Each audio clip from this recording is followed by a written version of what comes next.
for 4 years. Unlike when they occupied a French trench, what they typically did is raided the food stores. Because who gets supplies from North America? The Allies. Who doesn't get any supplies? The Germans. The Germans for 4 years have been deprived of all this stuff. So they finally get access to it and they gorge themselves. Second thing is the supply line. They extended their supply lines.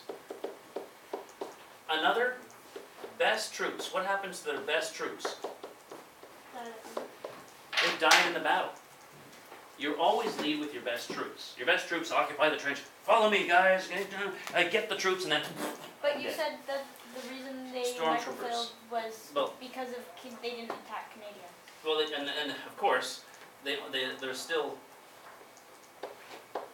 Canadians, and basically not just Canadians, but there's some troops they didn't get to attack, and that are basic. So I'll show you what happens on the map. It's easy if I show you on the map.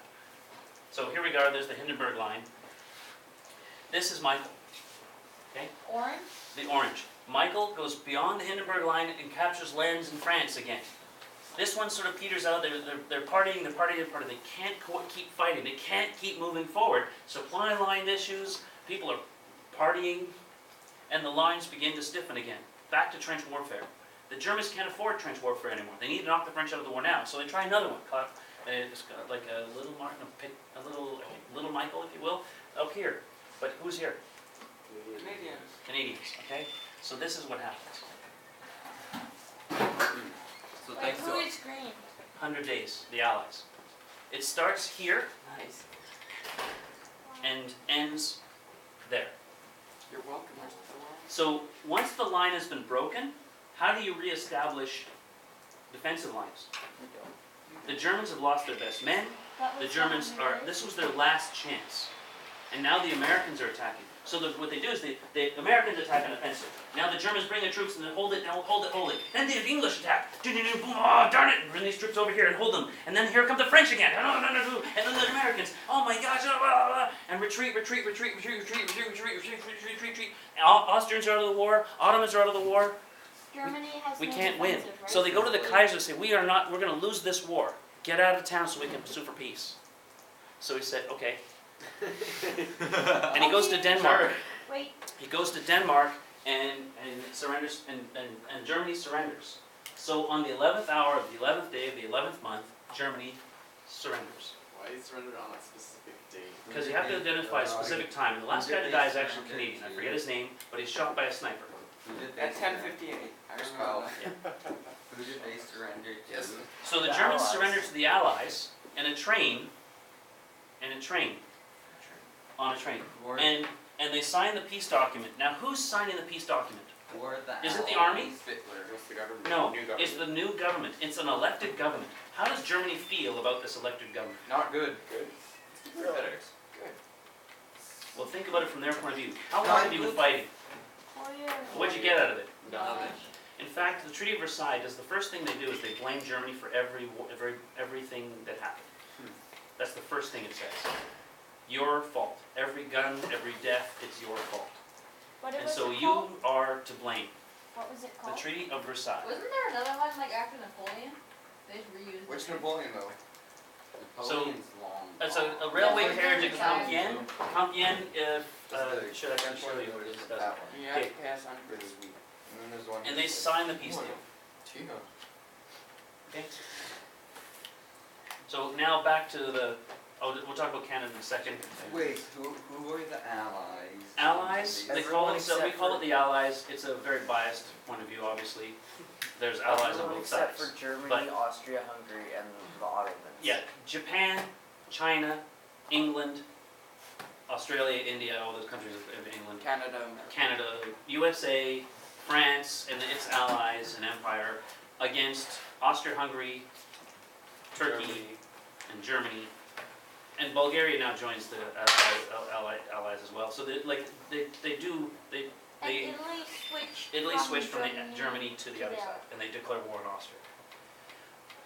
So in the end, So wait, What's Weimar? World War. Weimar is the elected government.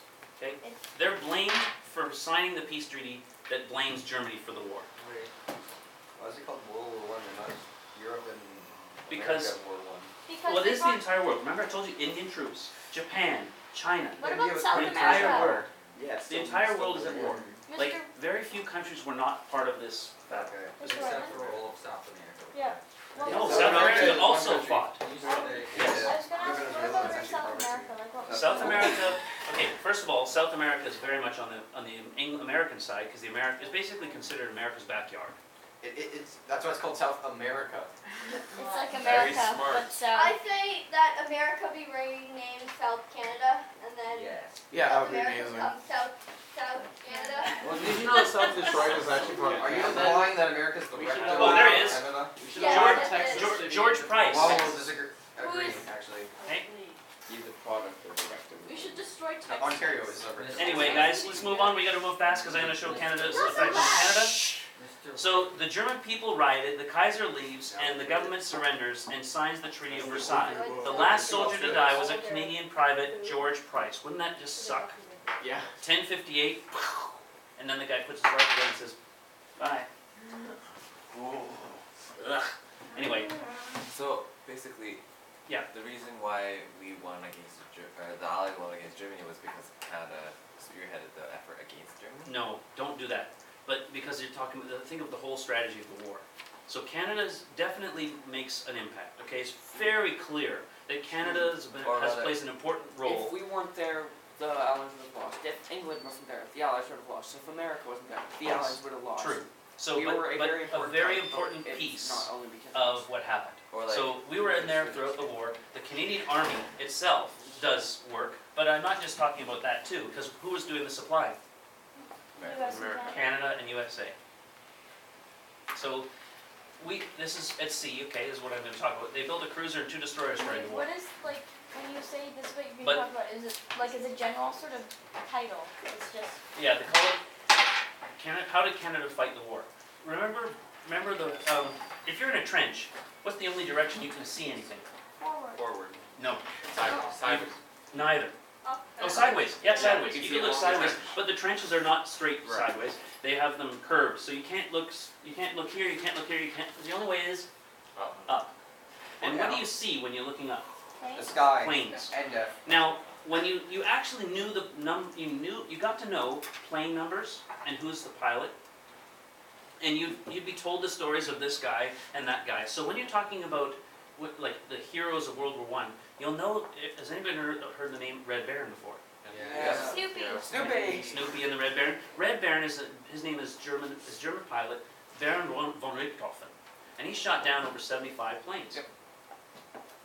So by himself, he shot down 75 different planes. Now, Canada has some aces. An ace is a person who's shot down more than 5 planes. And one of them in particular is Billy Bishop. And the reason they know this is because you'd actually, put a little stamp on the side of your plane. There's their knights. Those are the knights of the First World War.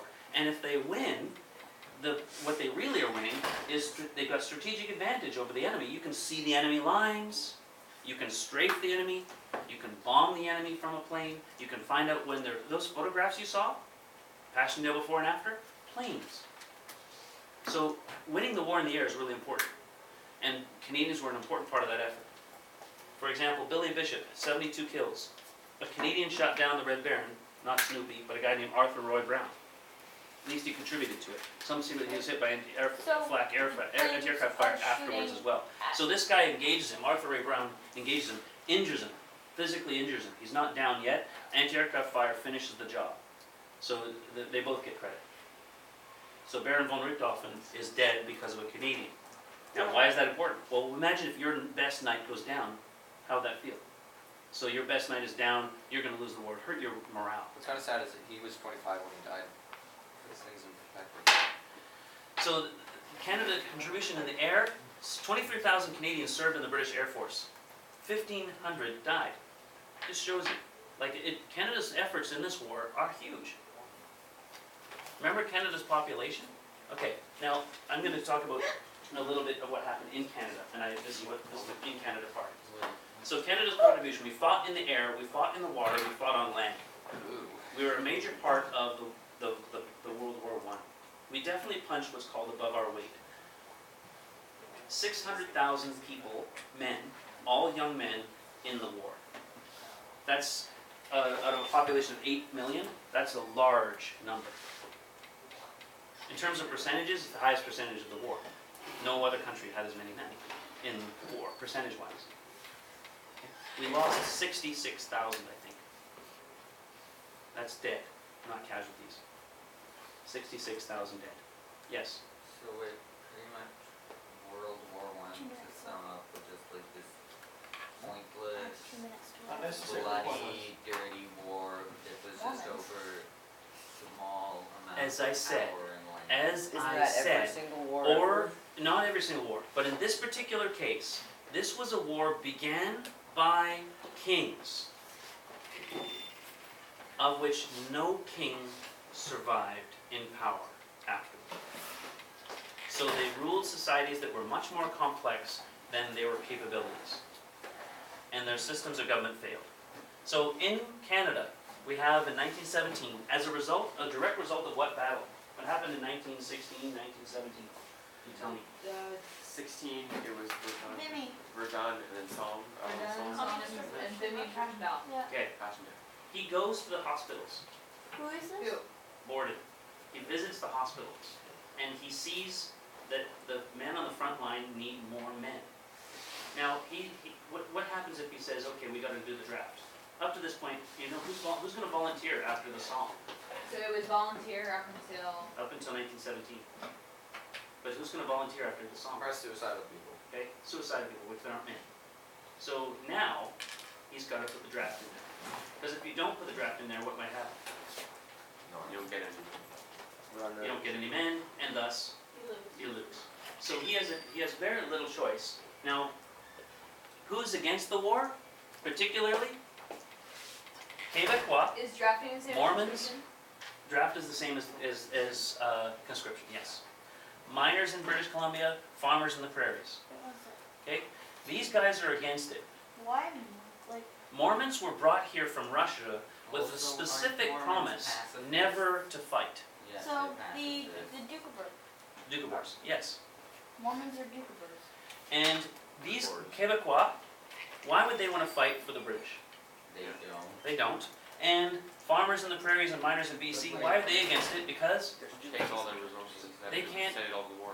they seriously can't do their Wait, work. Mr. Wakeman. So as a result, the Liberals under Laurier rejected, but Borden passed 2 laws before the election. There's 2. What's one of the ways he's going to do this? One is conscription. What's the other? Mr. Wakeman. Yep. Hey, but if the Quebecois wouldn't want to fight for the British, wouldn't they at least want to defend France? Some would, but by and large, they don't want to get involved. They don't want to be forced to fight in a war that's for Britain. But isn't it also for France? Yes, but they don't. We know what French did to. You know, the French abandoned the Quebecois. They literally abandoned them. To Canada. They gave the By Quebecois English. to the English on the Yeah. grounds that it was too expensive anyway, and we'd rather have the islands in the Caribbean. Thank you very much. Sugar. Wait, Okay. So here's what they did. The Military Voters Act. this is in Men 1917. and women. So women get the vote in 1917. Why? Which particular women? The wives of soldiers. So that conscription would pass. And the Maritime Elections Act. Women directly related to servicemen voted. So these women and men overseas can vote, nurses, etc. So what are they going to vote for? War. Conscription. They want to support the people on the front lines. Mr. Redmond, were So- these Yep. 2 laws passed? That's not 2 right. laws are passed to make sure that he wins the election and he wins conscription. But this is when? Still in 1917. Yep. Okay. Wait, don't When's change the the election? page yet. 1917. But 19 before that, but Before that, it's all volunteers, which is actually quite but was impressive. Borden, when did Borden come into power? 1911. Okay. One sec, women. This is all, like, you've got this, okay? So it helps if you put it in your same notes, I guess, but you have this. Coming? I'm on the word serviceman. Okay. So 404,000 were called up, 380,000 applied for exemption. 130,000 were enlisted, only 25,000 finally reached France before the end of the war, and then the war ended. What was the point? Well, You don't know this, right? On the map, it looks like Germany's strong, and when after Operation Michael, winning, right? Russia's out of the war. How long is the war going to go on? Forever. So you don't think, like, you don't, it's possible that they could have lost at this point. And if you lose everything. It's all for nothing. Then it's really Or you a waste. die. So they had to prepare for the possibility that the war would last a long time. But 25,000 reached France where did so the 25,000 went to France for vacation and came back, right? That's it. So in other words, how many, like 404,000 were called up, 380,000 applied for exemption, 130,000 were enlisted finally, and then 25,000 go to France. So that's, You have 6 minutes. oh crap.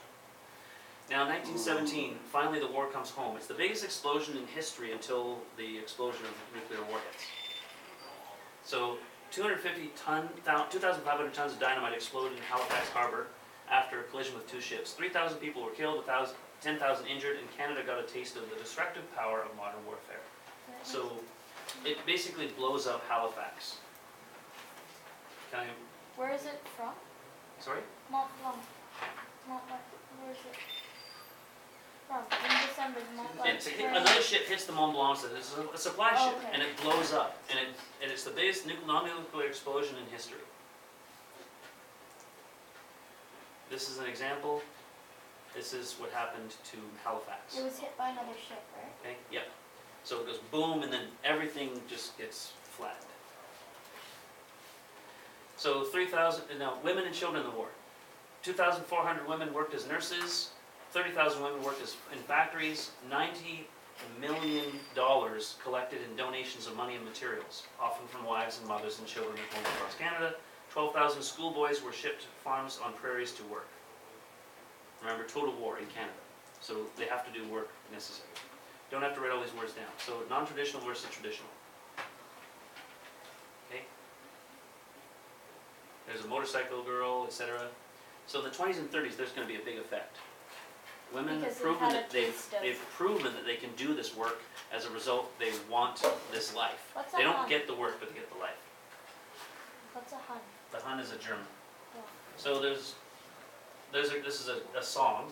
There's a girl who clips your ticket for the train, and a girl who speeds the lift from floor to floor. There's the girl who does the milk round in the rain, and the girl who calls the forwarders at your door. Strong, sensible, and fit, they're out to show their grit and tackle jobs with energy and knack. No longer caged and penned up. They're going to keep their end up till the khaki soldier boys come marching back.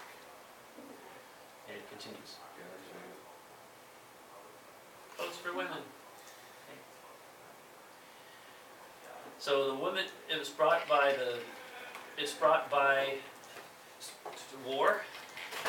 In 1918, women over the age of 30 are given the right to vote, and this was changed so that all women had the right to vote with equal rights, political rights with men. Okay? Why do they, But that's not necessarily true. I know, it's not entirely true, but in terms of the vote, every woman of legal age can vote.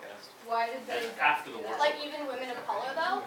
I mean, Well, I don't think it was distinct between the two, yes.